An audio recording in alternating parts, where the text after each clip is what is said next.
All right, boys and girls, this week we're going to be working on a project that's actually going to last 2 weeks. It's a superhero theme project, and this week we're doing the setting, which is where your story is going to take place. So we're going to learn how to draw a city this week. We're going to draw a city showing the street view, okay, and we'll do a sidewalk as well. All right, so what you're going to need is to hold your paper. You can hold your paper going across this way. You can hold it up and down. I'm going to hold it up and down just because it's larger. And you can draw the same thing going the other direction. So step one, you're gonna need a ruler and a pencil. I'm gonna use Sharpie marker today to kind of get the ball rolling and you can see from far away. So you're gonna make a line going across towards the bottom of your paper. And I'm going to go very close to that line and make a second line. This will become the curve of your street. Then slide your ruler up a little bit, or maybe you're using a folder, some sort of straight edge, and draw another line, okay? Then you're gonna take your ruler and you're gonna hold it on a slant, just like this.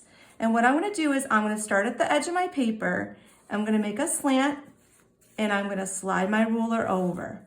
Hold it nice and tight in that place, and make a slant again, going in the same direction, and slide my ruler over. I'm not gonna pick up my ruler, see?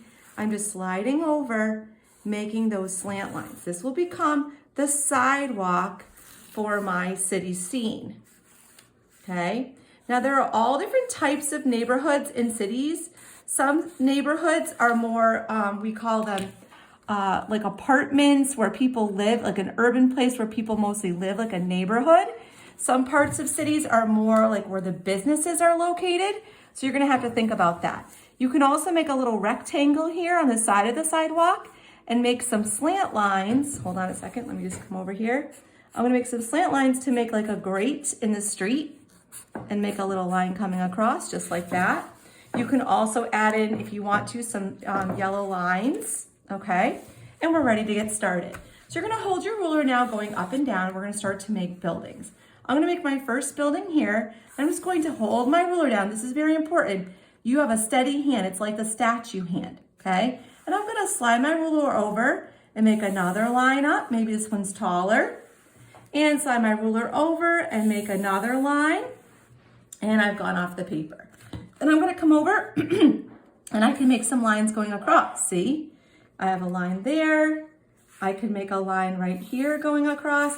This building is short, so I'm gonna have to go in and add the other side. Maybe I'll have this building kind of go behind the other building. See how I did that? And I'm gonna make a little top to that building.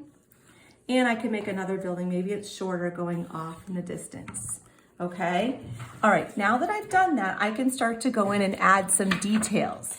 Remember, buildings in a city are built at different times. So you wanna kind of tell a story with your city. You could have modern buildings where there's all glass. You could have buildings that are brick or made of stone of some kind or cement that show the brick. Some buildings don't show brick, and you certainly don't have to use realistic colors either when we get to that point. So we can get started thinking about each building. Each building we'll take our time and work on one at a time. So I'm gonna go in and I'm gonna make this building have a door right in the center. And I'll make a little line going across. You can do some of this freehand too if you want to. I can come up here and make a little top. Sometimes older buildings have like details on them, okay? So I'm gonna go in and I'm gonna make some little curve lines here, add some beautiful details to the top of this building. Sometimes rooftops also, people have different areas or picnic areas on the rooftops of buildings. So you could put like a little umbrella up here. See, like there's some people having a little cookout. You could have a little tree up here and some bushes or plants hanging off the edge, okay? You could add some more details to this up to the building. And I could make some little lines here to show it's like an umbrella up at the top of the roof. I can make this door a double door. And what I'm gonna do is I'm gonna make this building older. So I'm gonna put the little panels of wood on the door. I'm gonna make the little doorknobs and I'll make this glass at the top. Okay, and I'm gonna put a little window. So this building, I'm gonna have a little store on the first floor or deli of some kind. Maybe I'll have some sort of awning, we call it, which kind of protects the windows in a city from rain hitting them. I could pretend and write a little details on the windows. I could draw cakes. It could be a bakery shop. And then I'm gonna have apartments upstairs where people live upstairs of the building, okay? You can find buildings like this right in downtown Westfield. There are buildings that are like this where there's a business in the front and there is people or offices on the second or third floor, okay? So I'm gonna put some windows in. Maybe my next building I could do is a modern building. So I could make some lines going straight up, okay, just like this. Sometimes buildings that are made out of all glass, it looks like all glass, but it's actually not. First they construct the building, they have to dig down to the bedrock. And after they do that, they actually have to create all the metal that supports the building first, and then they put the glass in at the end. All right, so for this one, I could make part of the door be part of the building. So it's kind of like hidden a little bit. I could make a little slant line like this. Maybe I'll make it a spinning one. So I'll put the little circle on the top, you know, those spinning doors, that might be fun. And I could go in and do lines going across so it's more like a grid looking. It kind of looks like a graph like you would use in math class to make bar graphs. So I'm gonna make lines going up and down. I could color this in all glass after when I'm done, okay? There's a modern building you could add somewhere. You don't have to make yours look just like mine. You can add in all kinds of details of your own choosing, okay? So next week, I want you to start thinking about this. Next week, we're gonna be talking about what is our superpower. And this is a lesson I've done in the past with boys and girls. I even did it for a special art show I just had in school at Paper Mill, and we had a lot of fun working on what our superpowers are.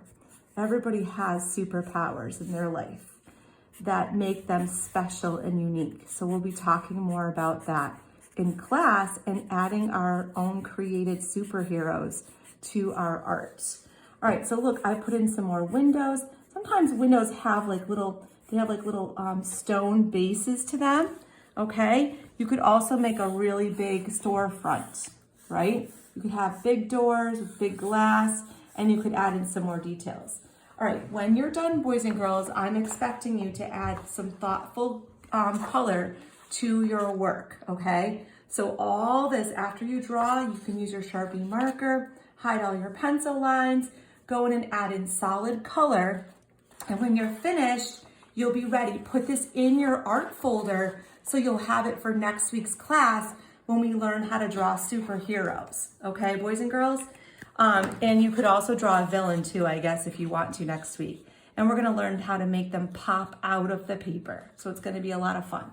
All right, boys and girls, can't wait to see your creation. See you soon, bye.